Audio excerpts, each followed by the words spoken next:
अगर काले कानून गए हैं तो उत्तर प्रदेश के बाबा भी जाएंगे, उत्तर प्रदेश के बाबा भी जाएंगे।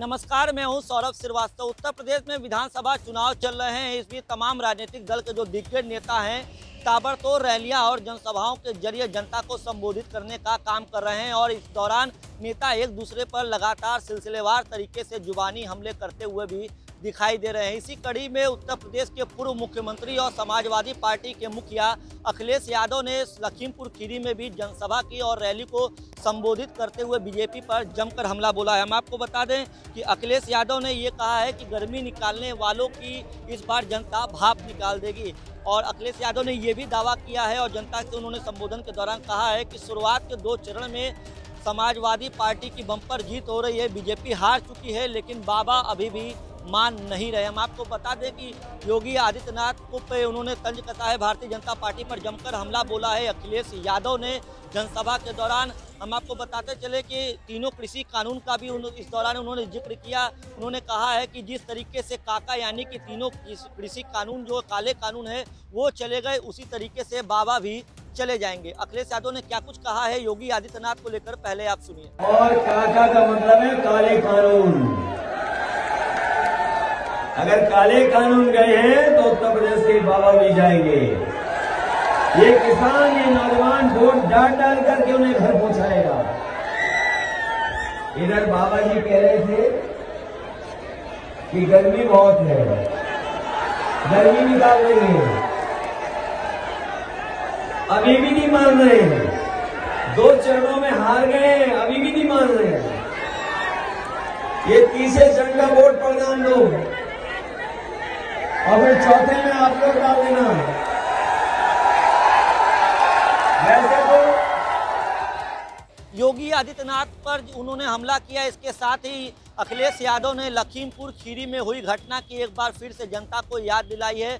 उन्होंने कहा है कि इस पूरी घटना का अगर कोई जिम्मेदार है तो वो मंत्री का बेटा है जो कि भाजपा सरकार में है और भारतीय जनता पार्टी में शामिल है। उन्होंने कहा कि जिस तरीके से ये घटना लखीमपुर खीरी में हुई थी वो मौजूदा समय में आज़ाद भारत में जालियांवाला बाग नरसंहार की याद दिलाता है। हम आपको बता दें अखिलेश यादव लगातार जो है सत्ताधारी बीजेपी पर हमलावर हो रहे हैं और तमाम जनसभाओं के जरिए बीजेपी नेताओं को घेरने की कोशिश कर रहे हैं। उन्होंने कहा कि लखीमपुर में अगर कुछ चलेगा तो और सिर्फ साइकिल चलेगी और इस समय जैसी स्थिति बन रही है उत्तर प्रदेश में अभी शुरुआत के 2 चरण के चुनाव हुए हैं और शुरुआती 2 चरण में भाजपा जो है हार चुकी है, लेकिन उन्हें अभी भी ये इस बात का एहसास नहीं है और शुरुआती ही चरण में भारतीय जनता पार्टी हार चुकी है और समाजवादी पार्टी को बहुमत मिल जाएगा, ऐसा अखिलेश यादव ने जनसभा के दौरान दावा किया। हम आपको बता दें कि सपा सुप्रीमो ने कहा है कि जो अभी हाल ही में अजय मिश्रा टेनी के बेटा आशीष मिश्रा की जमानत हुई है, जो लखीमपुर खीरी का जो घटना था उसमें मुख्य आरोपी थे, उसकी जमानत हुई है, उस पर भी अखिलेश यादव ने कहा है कि यह जमानत जल्दी इसलिए करवा रहे हैं क्योंकि इन्हें पता है कि सरकार बदलेगी तो पैरवी ढंग से होगी, जिन्होंने इनको बचाया है उनकी भी होगी।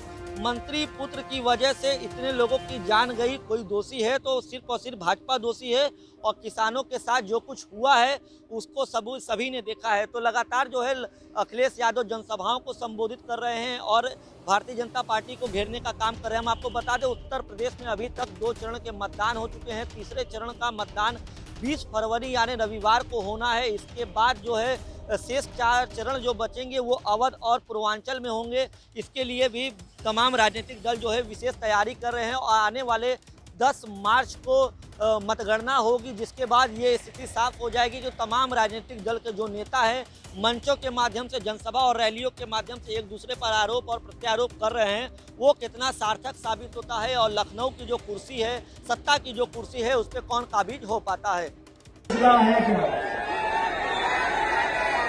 ये लखीमपुर में घटना संजय दत्त हैं जो उस आंदोलन में थे, उनके कई साथी आए होंगे, वो आंदोलन में थे।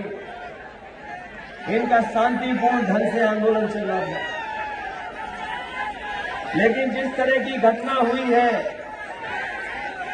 कि जहां पर जीप से किसानों को कुचल दिया गया हो,